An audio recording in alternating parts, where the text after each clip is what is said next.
Hello there guys, and welcome back to the channel. Now for a while I have been meaning to make this video, and I should have made it quicker, really no excuse. And I did want to talk about the buff on X-23.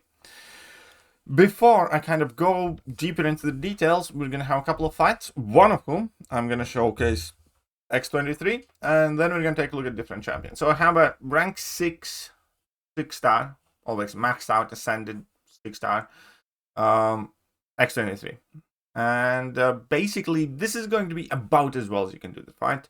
I did it several times. This is the fastest run I could effectively do with the X-23, or just about. So the idea is you build up your charges and then you kind of go in for your finisher, entering your like rampage mode or frenzy mode or whatever it's called. But yeah, you do want to ideally have some of those. Well, you want to have the wishes active, I suppose, at least from the relic, I suppose. And here I see that he's at 40%. Maybe you can do it slightly bit better. But again, this was my fastest time effectively, and it is perfectly enough to kind of finish. So I didn't over kind of like gain my charge and stuff, and it was 59 seconds.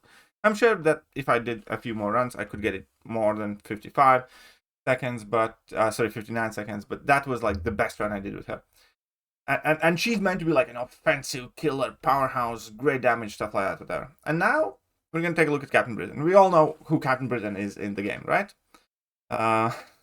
Same rank, basically. And both of them have relics equipped, all that stuff. And obviously I'm not going to compare exactly the matchups and stuff like that, because X-23 can, I believe, take slightly more matchups and be better in them. But Captain Britain is a defender.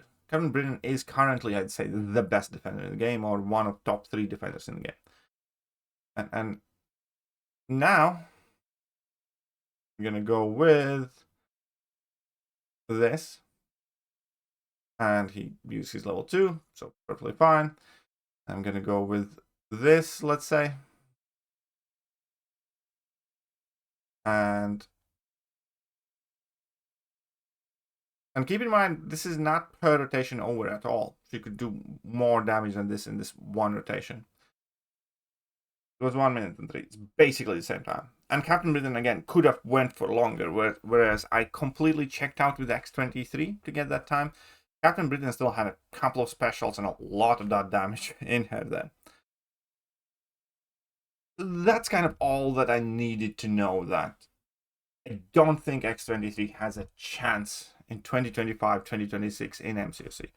And don't get me wrong, not every champion has to be amazing, not every champion has to be good for battlegrounds and all that stuff. I completely agree. I still like the buff. I think it's fun. Mainly I like that whole frenzy mechanic, throw 500 lights. Who doesn't like a ton of dodge debuffs on opponent and stuff like that? But realistically, and I think this is kind of going to be maybe a bit of a welcome to reality type of video, and maybe it is, you know, gonna be very argumentative to some, but I just don't think she ever had a chance with this buff. And let me explain. Number one, when I saw the buff, I didn't know what her exact damage output is, and in my mind I thought, okay, let's think about it. Even if she's like one of the highest dot mutants in the game, even if she's like what, even if she does like this fight instead of 59 seconds in like 29 seconds or 35 seconds or something, do I think she's going to be a mainstay kind of like crazy must-have type champion? And I had a fairly difficult time kind of fitting her in the game right now, and namely that's to do because of how good the top mutants are. Like Onslaught's good for like everything everywhere in the game, including the defense. And then we have Jean Grey that's good for most of the stuff everywhere, including the defense, right? And then we have Sinister, who's also good for both attack and defense. And then there is still, you know, Cassandra, Gentle, and so on. And I kind of narrowed it down to her competing with somebody like, let's say, Deadpool X-Force. And I realized Deadpool X-Force just inherently seem better, even if they have like similar damage output. And Actually, Deadpool X-Force does have the better damage output. But because she has built-in weaknesses, as in like if things don't go to the best of the ability. For instance, if opponents bleed immune, she's going to be inflicting raptures, which is great. But those raptures will be 30% weaker, so she's still going to be like slower. So and that's one thing. The second thing is it specifies it's against non-tech champions that she inflicts those raptures, and Deadpool X-Force doesn't have any of that. He's just saying like opponents bleed immune, if you have down to dawn, you inflict your splood debuffs or something, and you can still do stuff. So I think Deadpool X-Force is genuinely faster. I think he has equally good matchup list, I would say, for most part, and kind of better. And there's like there was always going to be like very little need for X-23, even if she was good. And then on top of it all, I thought it's like, okay, if she has a great regen, and if she manages to keep herself always topped up, that adds extra value, right? And for instance, if you take her into a fight and like previously, you could just play normally with X-23 and your regen would basically always top you off unless you take like a massive amount of damage. Well, they butchered the regen. As far as this buff is concerned, the regen is significantly worse. There's like no way around it. First of all, it heals only the missing health now, which is, worse. It's always worse. So it means it's like fairly potent when you have very little HP, and it's very, very, very bad and basically does nothing when you need to kind of like, right now, I'm at 97% health. I would need to heal that up. I can't. Or you basically can't heal any of that. That's bad.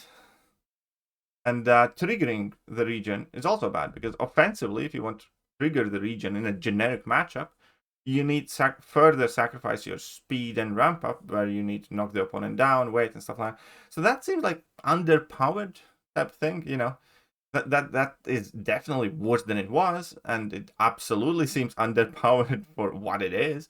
They could have at least given her like a stack of regen for like each special or something, but they didn't, and I don't know why, but it's kind of bad. So we have that. We obviously have like 0 defensive value, and this is where we're at. So I have seen like also the 7-star rank 4 X-23 videos, and people saying like, okay, she's like actually better with that damage output because you can like finish opponents better in that one cycle. Still did not seem something that's kind of like amazingly good or great enough. Like, if I would see X-23 rank 4 in somebody's deck, I would never ban that, basically. Unless there's like some very, very specific meta that makes her go absolutely ham, I wouldn't touch that. I wouldn't even think about it. And that, I think, kind of characterizes her. I think the buff's fine. It's fun. We can do some cool things with it. We can mess around. But again, because I did take my X-23 to max rank, I ascended her, and I have been using her like here and there. And every single place when I did bring in my 6-star X-23, she just genuinely felt underwhelming. Like, I even brought her in like Elder difficulty quest. I thought, like, because we get Furies there, and she gained all the Furies. She had like 350% like attack increase, and it felt bad.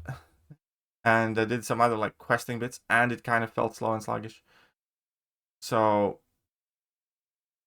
I'm not trying to exaggerate. It isn't like it felt like awful or unplayable. It wasn't like Rhino levels of bad. Obviously not offensively, but it did not feel like the nuke. You know what I mean? It did not feel like you're tearing things apart.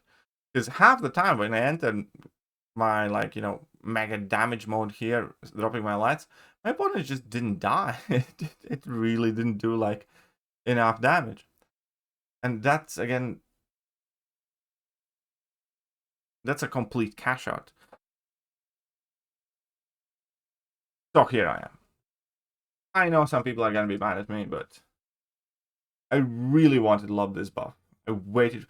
She's not the champion I voted for, but I wasn't mad when she won because I always liked X-23. And to a degree, I kind of like the old X-23 better. Almost. Because at the very least, the region there could top you off properly. Now you have like all of these like wishes and charges, and the bleeds are passive, and you have a ton of them. And those bleeds seem to be doing like basically nothing. And the region, half the situations, there's basically nothing. And when you cash out, like, you know, half the time, like, your opponent doesn't quite get finished off. And yeah, I guess it's just one of those things that looks more impressive and gets you hyped up than it actually feels when you do get to use. And here I was playing fairly bad because, you know, the gameplay is not the main point. But yeah, and then I like brought the in 6-star to compare to 6-star, and Captain Britain basically gets the same damage speed as X-23 has. And we look at Captain Britain as like just the defender. If just the defender is as fast as attacker only, then I'd say one of those things is significantly lower quality. And unfortunately, to me, it seems X-23, honestly, like, and I'm sure somebody's gonna be like, oh, KT1's hating again and stuff like that. It's like, I'm not. I really love the champion, and I wanted her to be great. I genuinely don't think she's something that I would call even a good champion. I think she's mid. So let me know, how you messed around with your X-23? What do you think? Are you hoping to get her from your box? Catch you guys soon. Bye-bye. Hello there, guys, and welcome back to the channel. So we have